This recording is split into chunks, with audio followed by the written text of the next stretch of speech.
ஒரு மனிதன் அல்லாஹ்விடத்துல நெருங்கி நெருங்கி போராடா, இப்ப நெருங்காதவன் அவன் பார்க்கக்கூடிய பார்வை என்ன? இப்படித்தான். இவர் 5 வக்து தொழுவ ஆரம்பிச்சிருப்பாரு, எப்போ சொல்றதுதான். அவர் தொழுகாதவரை பார்த்து எப்படி பார்ப்பாரு? அன்னைக்கு தான் ஃபஜ்ருக்கு போய் 2-3 நாள் தொடர்ச்சியா தொழுவ ஆரம்பிச்சிருப்பாரு. பெட்ல தான் ஃப்ரெண்டு தொழுவாம இருப்பான், இவன்லாம் முஸ்லீமா, இவன்லாம் இன்னைக்கு மூத்தானா என்ன அவன் நினைச்சிட்டு போவான். இப்படியா இல்லையா? அவர் காய்ச்சல் தூங்கிட்டு இருப்பாரு. இப்படியா இல்லையா? சில பேர் இன்னைக்கு ஃபஜ்ர் ஜமாஅத்துக்கு வரணுங்கிற முக்கியத்துவம் அதை பத்தி பேசுறோம், எல்லாம் இருக்கிறோம். ஒரு ஆள் கொஞ்சம் லேட்டா பள்ளிக்கு வர்றாரு, அவர் எப்படி பார்ப்போம் நம்ம? என்னப்பா இவர் நம்மளோட பயாருக்கெல்லாம் வர்றாரு, தொழுவு கூட சரியா இல்லையோ விட்ட நிப்ப மாட்டுமா? அவர் பள்ளி தொழுதுட்டு வெளியே வந்து ஏதோ மறந்து வச்சிருக்கான்னு சொல்லி உள்ள போயிருக்கலாம், யாருக்கு தெரியும்? அல்லது ஏதாவது கடமையாக குளிச்சுட்டு லேட்டா வந்திருக்கலாம், யாருக்கு தெரியும்? இப்படி எல்லா விஷயத்திலையும் நம்ம நினைக்கிறது முதல்ல இது தவறான எண்ணம் தான். அது நமக்கு தெரியல இது தவறுன்னு சொல்லி, ஆனா நினைக்கிறோம். அல்லாஹ் அக்பர். ஏன் இந்த உலகத்துல எவ்வளவு நன்மைகள் இருக்கு, முன்னாடி சொன்னது திரும்பவும் சொல்றேன், எவ்வளவு நன்மைகள் இருக்கு. நன்மைகளுக்கு அளவு இருக்கப்பா? அளவு இருக்கா? 1000, 2000, 3000, 4000 இருக்கா? இவ்வளவுதான் நன்மைகள் லிஸ்ட் போட முடியுமா உங்களால? முடியாது. எவ்வளவோ நன்மைகள் இருக்கு, நம்ம நினைச்சு பார்க்க முடியாத நன்மைகள்லாம் இருக்கு. அப்படித்தான். அவரால் தொழுகையில சரியா கவனம் செலுத்த முடியாம பள்ளியில தொழ முடியாம இருக்கலாம், ஆனால் அவர் அதுக்காக தௌபா செஞ்சு திருந்துறதுக்கு முயற்சி செஞ்சுட்டு இருப்பார். ஆனா தொழுவாயுமே பெருமையில இருப்பான். யாரு ஹைர் இதுல? யாரு ஹைர்? யாரு ஹைர்? நிக்கா போடல ஒரு பெண் அல்லது ஹிஜாபா கலர் ஆடையில் அணிஞ்சிருக்காங்க, அந்த ஊருடைய கலாச்சாரத்தின்படி கலர் ஆடை ஏதோ ஒரு ஃபிக்குடைய சட்டப்படி வேற வரல. ஒரு பெண் ஒரு ஹிஜாபை கொஞ்சம் மாடர்னா அணிஞ்சிருக்கா, ஆனா அந்த நல்லா அணிஞ்சிருக்கிற பெண், அந்த பெண் எப்படி பார்ப்பா? எப்படி பார்ப்பாங்க? என்ன ஒரு ஹிஜாப் கூட இவள்கிட்ட சரியில்லையே, இவங்கெல்லாம் பயானுக்கு வந்து என்ன செய்ய? இவங்கெல்லாம் கிளாஸ்க்கு வந்து என்ன செய்ய? தாடி இல்லையே, கம்மியா இருக்கு, இவரெல்லாம் பயானுக்கு வந்து என்ன செய்ய? ஒரு தாடி, அவர் தாடி கொஞ்சம் கம்மியா இருக்கும், இவர் கம்மியா இருக்காரு, இவரெல்லாம் தாடியா? தாடி கூட இல்லை, இவரெல்லாம் தாடியா? ஒரு ட்ரெஸ் அவருக்கு போட்டு தெரியாம போட்டு வந்துருப்பாரு, கரண்டைக்கு மேல கீழே போயிருக்கும், அது இவர் கரண்டைக்கு கீழே போட்டிருக்காரு, இவரெல்லாம் தாடியா? ஈஸியா பிறர் ஜட்ஜ் பண்ணிடும், அப்படியா இல்லையா? இந்த தன்மை எல்லோரிடத்திலும் இருக்கு. சஹாபாக்கள் யார்? தங்களை அவர்கள் அப்படியே பணிந்து பார்ப்பார்கள், பிறகு நல்லவங்களா பார்ப்பாங்க. எல்லாரும் நல்லவங்க, நான் கெட்டவன் நினைப்பாங்க. சஹாபாக்கள் எல்லாரும் நல்லா இருப்பாங்க, எல்லாரும் நல்லதான் நினைச்சிருப்பாங்க, நான் தான் தப்பா நினைச்சிருப்போன்னு நினைப்பாங்க. நான் தான் அந்த இடத்துல தப்பு செஞ்சுட்டணும், நான் தான் கோவப்பட்டு கூடாது அந்த இடத்துல நினைப்பாங்க. அவன் ஏன் கோவப்பட்டு நினைக்க மாட்டாங்க. ஆயிஷா ரலியல்லாஹு அன்ஹா அவரிடத்தில் ஒரு கேள்வி கேட்கப்படுது, ஒரு குர்ஆன் வசனத்தை பத்தி. 3 தன்மை உடையவர்களை அல்லாஹ் சொல்கிறார், முஃமின்கள் தான் அவர்கள். وَمِنْهُمْ ظَالِمٌ لِنَفْسِهِ وَمِنْهُمْ مُقْتَصِدٌ وَمِنْهُمْ سَابِقٌ بِالْخَيْرَاتِ. ஒருவர் தங்களுக்கு தாங்களே அநீதமிழைத்த கூட்டத்தார், இன்னொருவர் நடுநிலையாக இருப்பவர்கள், இன்னொருவர் நன்மைகளில் விரையக்கூடியவர்கள்.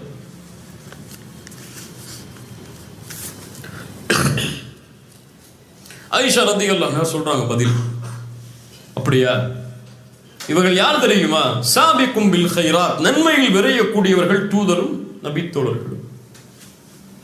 முக்தசித், பின்னால் வரக்கூடிய மக்கள். ஸாலிமுல் லினஃப்ஸிஹ், தங்களுக்கு தாங்களே அநீதம் இழைத்தவர்கள் யார்? ஃபமிஸ்லி மிஸ்லக், என்னையும் உங்களையும் போன்றவர்கள். புரியுதா நான் சொல்றது? புரியல? 3 கூட்டத்தார்களை பற்றி கேட்கப்படுகிறது. இந்த 3 கூட்டத்தார்கள் யார்? குர்ஆனி சாபிக்கும் பில் கைராத், நன்மையில் விரையக்கூடியவர்கள் என்று அல்லாஹ் சொல்கிறான், இவர்கள் யார்? நடுநிலையார்கள் என்று சொல்கிறான், இவர்கள் யார்? அநீதம் இழைத்தவர்கள் என்று சொல்கிறான், இவர்கள் யார்? சரி, இந்த 3 கேட்டகரியில் நம்ம எங்க இருப்போம் கேட்டா பல பேர் என்ன சொல்லுவோம்? இப்ப சொல்லுவீங்க நீங்க, ஆனா இயற்கை என்ன நினைச்சிருப்போம்? நம்ம கல்வில நடுநிலையா இருக்கும்னு நினைச்சிருப்போம். எங்கள்கிட்ட அதுவும் இல்லை இதுவும் இல்லைன்னு நினைச்சிருக்கோம். நடுநிலையா இருக்கும், நாங்க பெரும்பாவமும் கிடையாது, நாங்க நல்லது அதிகமாக செய்யறது, நடுநிலை அப்படின்னு சொல்லுவோம் இயற்கையா கேட்டா. ஆனா ஆயிஷா ரலியல்லாஹு அன்ஹா யார் சாபிக்கும் பில் கைராத்துடைய கூட்டத்தில் இருப்பவர்கள், நன்மையில் விரையக்கூடியவர்கள், தூதருடைய மனைவி, இபாதத்தில் எந்த குறையும் இல்லாதவர்கள், அல்லாஹுவால் சான்று கொடுக்கப்பட்ட ஒரு நபித்தோழி பெண் என்ன சொன்னார்கள்? தன்னை எங்க கொண்டு வந்து நிறுத்தினாங்க? நன்மையில் விரையக்கூடியவங்களை கொண்டு வந்து நிறுத்தல. நாங்க நபித்தோழர்கள் நடுநிலைன்னு கூட சொல்லல. நானும் நீயும் மனிதம் அளிக்கக்கூடிய கூட்டம் தான். யாருக்கு மனசு வரும்? நம்ம இந்த கூட்டத்தில் அவர் இருக்காரா, இவர் இருக்காரா, அவர் இருக்காரான்னு தேடுவோம் இல்லையா? நான் இருக்கேன்னு நினைக்க மாட்டேன். ஏன் அவர் அன்னைக்கு என்ன பத்தி பேசினாரு, இவரையே அன்னைக்கு இவரை பத்தி பேசினாரு, இவரையே அன்னைக்கு அவரை பத்தி பேசினாரு, இப்ப கூட திங்க் பண்ணிட்டு இருப்போம். ஆனா நம்ம பேசியிருப்போம், அதை நினைச்சு பார்க்க மாட்டோம். உமர் இப்னுல் கத்தாப் ரலியல்லாஹு அன்ஹு நிஃபாக்குடைய பட்டியல் கொடுக்கப்பட்ட நபித்தோரிடத்தில் சென்று என்ன கேட்டார்கள்? முனாஃபிக் பட்டியலில் என் பெயர் இருக்கிறதா என்று பார்த்து சொல்கின்றார்கள். யார் இவர்கள்? தூதருடைய காலத்தில் கூட கேட்கலங்க. அவங்க அமீருல் முஃமினீன் உமர் ஆகும்போது கூட கேட்கல. கலீஃபா ஆகி முஸ்லிம் சமூகத்தை வழிநடத்தி கொண்டிருக்கக்கூடிய மிகப்பெரிய பொறுப்பில் உலகமெல்லாம் உமரை பார்த்து வியக்கிறது. அப்போது கேட்டார்கள், சொர்க்கம் நற்செய்தி சொல்லப்பட்ட, சொர்க்கத்தில் மாளிகை சொல்லப்பட்ட, நபித்துவம் எனக்குதான் அல்லாஹ்வுடைய தூதருக்கு பிறகு அல்லாஹ் கொடுப்பதாக இருந்தால் என்று சொல்லப்பட்ட என்னை பார்த்து ஷைத்தான் ஒரு தெருவிலே விரண்டு செல்கிறான். இந்த ஹதீஸ்லாம் உமருக்கு தெரியாதா? தெரியாம வாழ்ந்தாங்களா?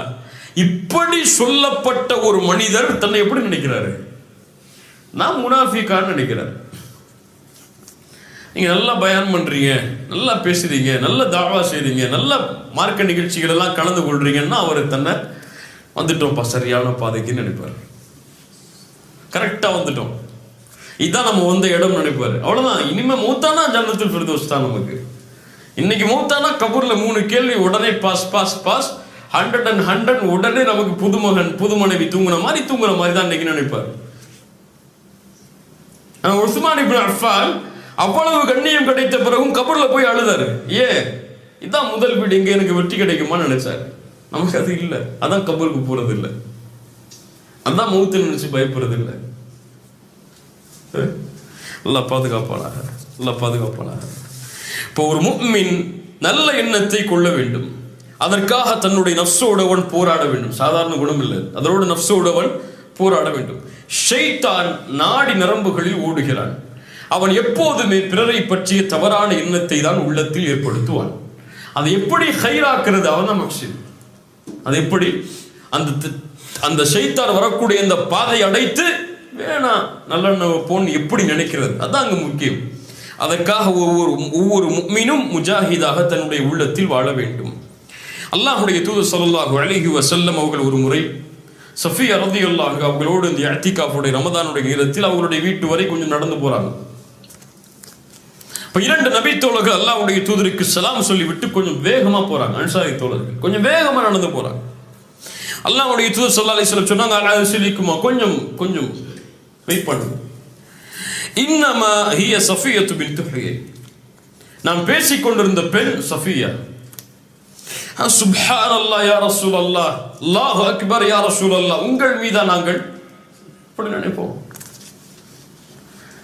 நீங்க ஒரு பெண்ணோட பேசிக் கொண்டிருந்தீங்கன்னா நினைப்போம், என்ன சொல்றீங்க அல்லாஹ்வுடைய தூதரே? அல்லாஹ்வுடைய தூதர் ஸல்லல்லாஹு அலைஹி வஸல்லம் சொன்னார்கள், இன்ன ஷைத்தான் ஒவ்வொரு மனிதனுடைய நாடி நரம்புகளிலும் ஓடுகிறான், இரத்த நாளங்களில் ஓடுகிறான். அவன் உங்களுடைய உள்ளத்தில் எதையாவது போட்டு விடுவானோ என்று நான் பயந்தேன். உடனே கிளியர் பண்ணிட்டாங்க. அவ்வளவுதான். இப்ப என்னை பத்தி ஒரு தப்பா நினைக்கிறான்னா நான் கிளியர் பண்ணிடணும். அதை நம்ம ஷாஃபிஈ சொன்னார்கள் இந்த ஹதீஸுக்கு விளக்கமாக, ஒருவேளை அந்த நபித்தோழர்களுடைய உள்ளத்தில் ஏதாவது ஒரு எண்ணத்தை ஷைத்தான் போட்டிருந்தால் அவர்கள் காஃபிராக மாறி இருப்பார்கள். இல்லையா? தூதரை தப்பா நினைச்சா யாராவது? அல்லாஹ்வுடைய தூதர் அந்த வழியை அடைத்தார்கள். அவங்களுக்கு தெரியும், அப்படி நினைச்சிருக்க மாட்டாங்க. இருந்தாலும் சொன்னாங்க, கூப்பிட்டு, இல்ல என் மனைவி தான். அல்லாஹ்வுடைய தூதர் இதில் பாதுகாப்போடு நடந்து கொண்டார்கள். சுப்ஹானல்லாஹ். ஒரு முஹ்சின் தூதருடைய வழிகாட்டுதலின்படி தன்னை மாற்றிக்கொள்வார். இன்ஷா அல்லாஹ் மாற்றிக்கொள்ளலாம். அதுக்காகத்தான் இந்த சபைகள், இந்த அறிவுரைகள் எல்லாம். எல்லார் மேலையும் நல்லெண்ண வைப்போம். யாரை பற்றியும் தவறான எண்ணம் இருக்கக்கூடாது. ஒரு முஹ்சின் அப்படி தவறான எண்ணம் வைத்திருந்தால், பிறரை பற்றி தவறாக பேசி இருந்தால், இன்னைக்கு போய் நல்லது பேசுங்க. அவரை பற்றி, அவருக்கு கூட ஹைரை பத்தி பேசுங்க. எப்ப அவர் இப்படி செஞ்சிருந்தா நீ சொன்ன, ஆனா இப்ப எப்படி இருக்காரு தெரியுமா, அவரு 5 வக்து தொழுறாருப்பா, மாஷா அல்லாஹ், நல்லது பேசுங்க அவரை பத்தி. ஒரு முஹ்சினுடைய வாழ்க்கை எப்படித்தான், எல்லாரும் மேலேயும் நல்ல எண்ணம் என்ற தன்மை எம்மிடத்தில் இருந்தால்தான் நம்முடைய வாழ்க்கையை கண்ணியமான முறையில், மகிழ்ச்சியான முறையில் வாழ முடியும். நல்லெண்ணம் எங்கள் வாழ்க்கையை மகிழ்ச்சிப்படுத்தும். தீய எண்ணம் என்னையும் அழிக்கும், என்னை சுற்றி உள்ளவர்களையும் அழித்துவிடும், எல்லாரும் சந்தோஷத்தையும் பாழாக்கிறோம். நான் என் மனைவி மேல ஒரு சின்ன தவறான எண்ணம் வச்சிருந்தா என்ன மட்டும் பாதிக்காது, யாரையும் பாதிக்கும், மனைவியையும் பாதிக்கும். அது யாரை பாதிக்கும்? பிள்ளைகளையும் பாதிக்கும். அது யாரை பாதிக்கும்? அவங்க பெற்றோரை பாதிக்கும். அது யாரை பாதிக்கும்? ஏன் பெற்றோரை பாதிக்கும். ஒரு சமூகமே அழிஞ்சிடும். அதனால நான் என்ன மாற்றி கொண்டாதான் என்ன சுத்தி இருக்கக்கூடியவங்களை மகிழ்ச்சியா என்னால் பார்த்துக்க முடியும் என்ற தன்மையை உள்ளத்தில் ஏந்தி வாழ்ந்தால் அல்லாஹ் எம்மை சீர்படுத்துவான். கத் அஃப்லஹ மன் ஸக்காஹா வ கத் ஹாப மன் தஸ்ஸாஹா. யார் இந்த அறிவுரைகளை ஏற்று உள்ளத்தை தூய்மைப்படுத்தினார்களோ அவர்கள் வெற்றி அடைவார்கள். யார் பாலாக்கினார்களோ அவர்கள் புதைந்து விடுவார்கள். அல்லாஹ் பாதுகாப்பானாக. ஜஸாக்குமுல்லாஹு ஹைரன். இன்ஷா அல்லாஹ் அடுத்த வாரம் வேறொரு தன்மையை கொண்டு வாழ்க்கையில் எப்படி செயல்படுத்துவது என்பதை பற்றி பார்ப்போம்.